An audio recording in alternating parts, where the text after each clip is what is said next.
Good morning. Thank you so much for joining us this morning, coming from RiskWatch. My name is Lisa Hine. I am here with Allan Wick, a physical security expert who works for an electric generation and transmission organization providing power to 44 member co-ops. You have joined the RiskWatch August webinar, Why You Should Stop Thinking About Risk When You Start Thinking About CIP-014's R4. This is the first in our brand new rebooted webinar series where we will be interviewing and having a more panel-like discussion with industry experts and specialists from around the country. So we welcome you today and thank you again. So here we are, our participants. Again, Allan Wick, and I am Lisa Hine. I am part of the RiskWatch marketing team. Allan, would you like to say a few words as an introduction? No, yes, no. I welcome everybody, and hopefully you're not weary from all the CIP-014 information that's flowing in both directions, but welcome to today's webinar. Well, great. Thank you. Let's get started. Now, Allan, when we first started talking about what we would discuss in today's webinar, we described some really interesting points. And the first one really caught me off guard, and I can't wait to dive in. You mentioned that risk is inconsequential to CIP-014's R4. I can't believe you can say that. What does that actually mean? Well, in a true sense, in the traditional sense of risk assessments, that is likelihood and consequence. And so risk is already covered in R1 because the consequence is already there, because it says in the standard, a physical attack could result in instability, uncontrolled separation, or cascading within interconnection. So the likelihood piece is not there because that's not addressed by the standard or the FERC order specifically. So that's why I'm saying that risk in its traditional sense is inconsequential to R4, and also it's covered in R1 because the operations people are the ones who assess the risk of the substation or control center being taken out, and they do that through a transmission analysis. The words risk assessment are in the standard because that is what was in the FERC order. And so, but by definition in the standard, it says that will be a transmission analysis to determine if a substation is attacked, will it cause instability, uncontrolled separation, or cascading within an interconnection. So if you take out that substation, what is the risk of widespread outages? On the physical security side, in the threat and vulnerability assessment, we don't need to determine that risk because, as I said, it's already been set for us. We just need to determine what the threats and vulnerabilities are to the already identified substations and its primary control center. Our drafting team... But Allan, let me ask you. Oh, I'm so sorry. Please continue. I said our drafting team was really looking at including likelihood and consequence into the standard, but we felt that the FERC order did not define the traditional risk assessment with likelihood and consequence, so therefore we did not include that in the standard. So now what happens with threats? You know, you just mentioned that you need to determine what the threats are. So how do you properly analyze your threats when you're thinking about this? So if you're only looking at R4, go back to the standard itself. What that tells you to do is, one, determine the unique characteristics of the facility. Two, determine the prior history of attack of similar facilities. Number three, look at the frequency, geographic proximity, and severity of past physical related events. And then lastly, use intelligence or threat warnings from law enforcement, the ERO, and the ES-ISAC. And so this is sort of like your likelihood because it's using relevant information to assist in determining the threat. So from these sources, you should be able to determine your threat scenarios. So is there more to this than answering if you're just going to secure an asset like yes or no? Are you actually trying to determine the scale of a threat at this point? Right. What happens with these threats? Is there one person? Is there three? Do they have a vehicle? Are they on a bicycle? Are they on foot? Do they have a pistol or a high-powered rifle? Is there a drone involved? Do they have knowledge of the electric industry or local law enforcement? So these are all the things that you need to look at to develop your threat scenarios. What you have determined using all this information from external resources is what your threats are. For instance, every electric facility has a common threat at their substations for copper theft. So everyone knows what that looks like. If 1 to 2 people jump over a fence and have hand tools, but know little about local law enforcement or the electric facilities itself, and you have a lower threat level than if someone is attempting to take the substation out by causing widespread outages from a physical attack. So you need to design your physical protection for your facilities. You have to define what that threat is to begin with, so you can protect against the threat. So that's what this standard is designed to do, was to give you, the entities, the requirements you need to protect supercritical substations and control centers from people and attacks trying to bring down the electric system.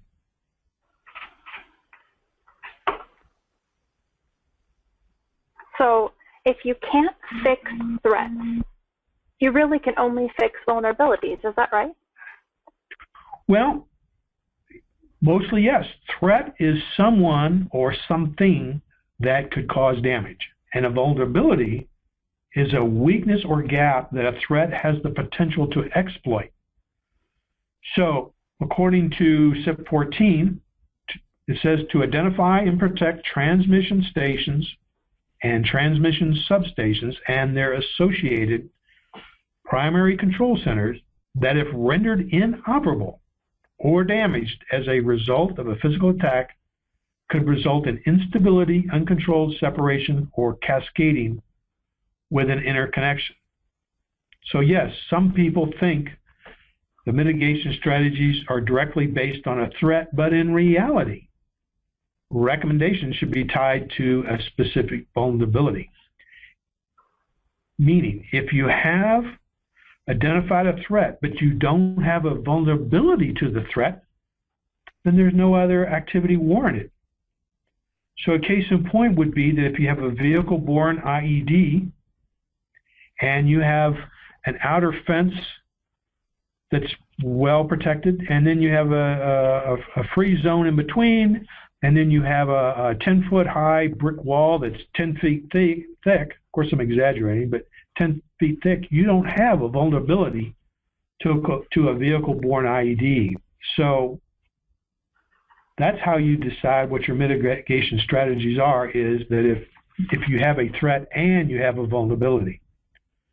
So once you install your mitigation strategies, you really don't have to do much after that, unless your threat No, you just changes. have to maintain it. Exactly. Yeah, you just have to maintain those strategies. And that's exactly true. It's not hard to comply with CIP-014 on an ongoing basis.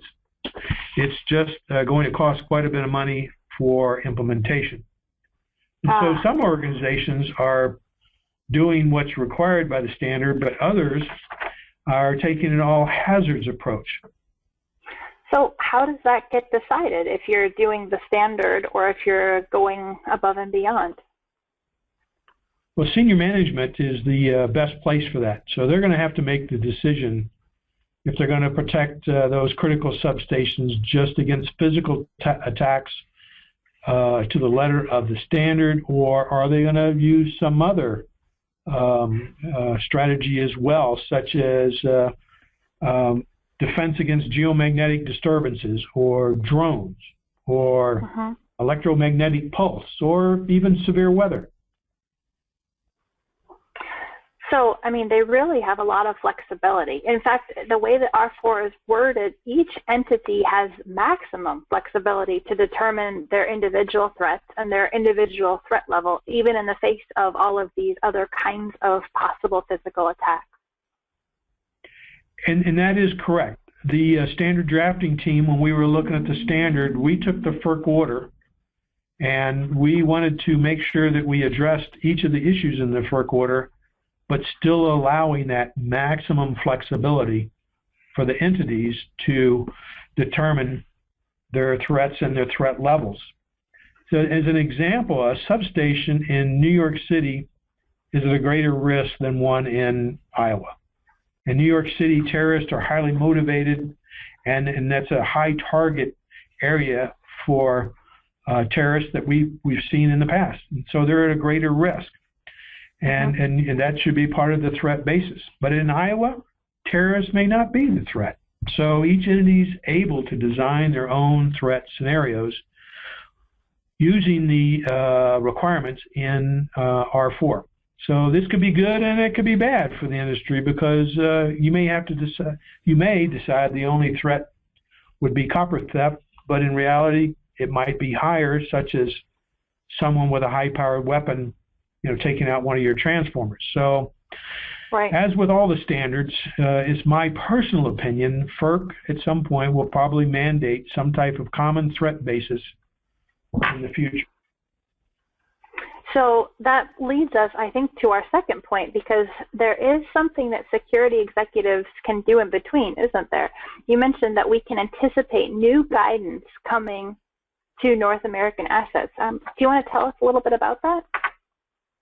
Yes, this is exciting. Early in September, just in a couple weeks, the ESISAC Physical Security Advisory Group will be meeting at NERC headquarters to hopefully develop a design basis threat guide for North America in support of R4. So we're going to meet to try to come up with that guide so that North America can use to identify common threats to critical electrical facilities.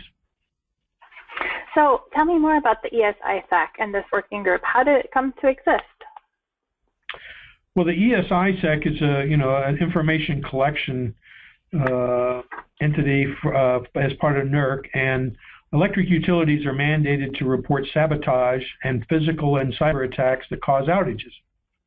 And then they are also encouraged to report suspicious activities and cyber and physical attacks to any electric facility, even if it doesn't cause an outage, and they've been getting much better about doing this.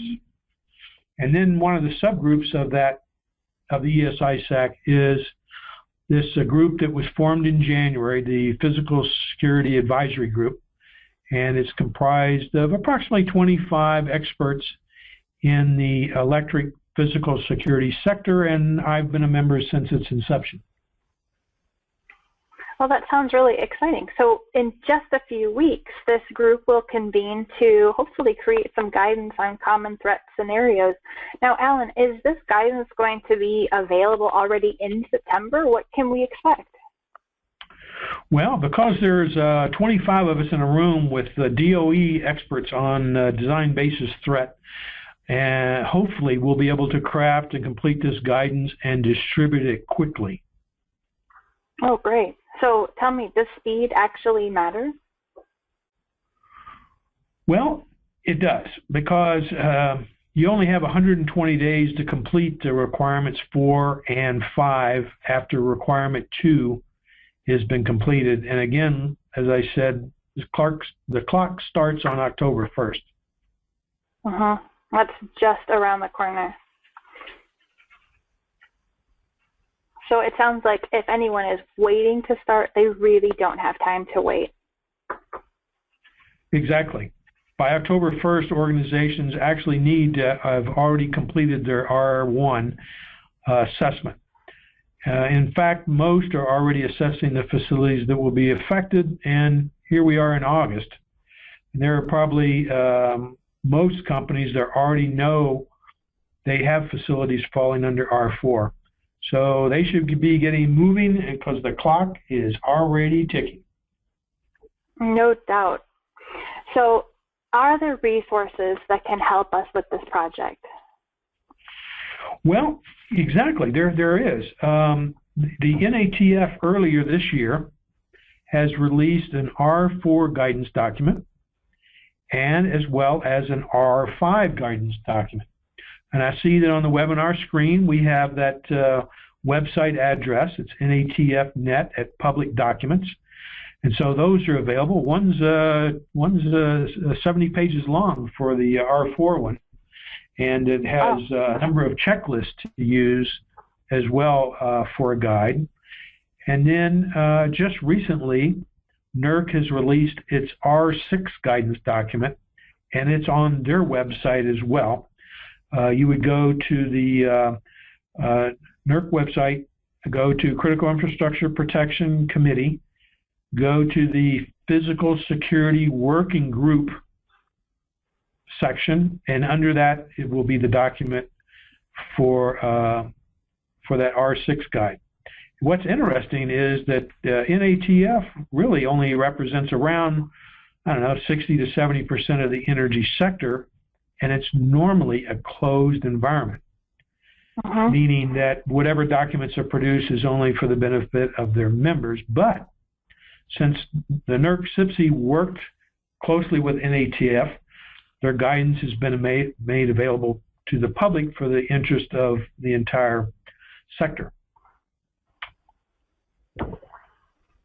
Well, in fact, as of last week, I think on the 14th, aren't all of these documents now available? And that's correct. The last one was waiting for that R6 guide, and so it was finally approved by the NERC CIP-014 voting members, and then went out for a 45-day comment, and so that whole process completed, and so it was posted the end of last week. Well, that's really great to know. So ultimately, the formula for assessing risk at this stage is simple enough. You need to recognize a threat, you need to locate and eliminate the vulnerability that that threat targets, and then you need to mitigate the risk. So from our conversations with you and with others, we've really learned that R4 is just this next step in regulatory compliance. But to our webinar listeners, if you're looking for a way to streamline the risk assessment process, we at RiskWatch would be happy to set up a demo of our flagship tool, SecureWatch. I can just show you a quick screenshot of some of my favorite things here. You'll see some actual guidance that we can get out of the tool itself, which is visual data that you can know at a glance your level of compliance across facilities. But here you see again a quick heat map that if your low-risk facility is in green, you're okay. But if you've got a high-risk facility or an assessment not yet assigned, you can see at a glance where you need to spend some time. Of course, RiskWatch is based in Florida, so that's why we're showing you a Florida map. It is a nice sunny day here for once. So Allan, we have discussed some really interesting points here. That number one, risk is inconsequential to CIP-014's R4. That we can all be watching for new guidance in the near future to hopefully start to standardize common threats to North American assets, and that you really need to start sooner, not later. We really thank you for helping us dive a little bit more deeply into this topic, and we hope you webinar listeners enjoy our rebooted format with interviews and next time around questions and answers. So Allan, what about you? Any parting comments? All I would say is that, again, the clock is ticking. You should be working on your threat and vulnerability assessment and at least begin to think about what those mitigation strategies are going to be and the timetable for implementation. And lastly, I'm extremely excited to be attending the Physical Security Advisory Group Design Basis Threat Workshop in the first part of September, and producing information and guides for the industry, and hopefully we can get that out quickly so that it can be useful in a timely manner. Well, Allan, I hope that you will let us talk with you again towards the end of September so that we can hear more about this meeting and how things roll out and what actually comes from it. That sounds like it would be fun. I think so too. So now to our listeners, if you would like to see SecureWatch for yourself, again, a flagship risk assessment software platform, I would encourage you to call Matt Grimm, my friend and colleague, who's one of our business development executives. He can be reached at 800-360-1898, extension 119, or at matt.grimm@riskwatch.com. So thank you, everyone, for participating today. We hope that you enjoyed it. And Allan, I thank you sincerely for doing this with us. It's very interesting. We really appreciate your time. My pleasure. All right, everyone. Have a great day. Thanks so much.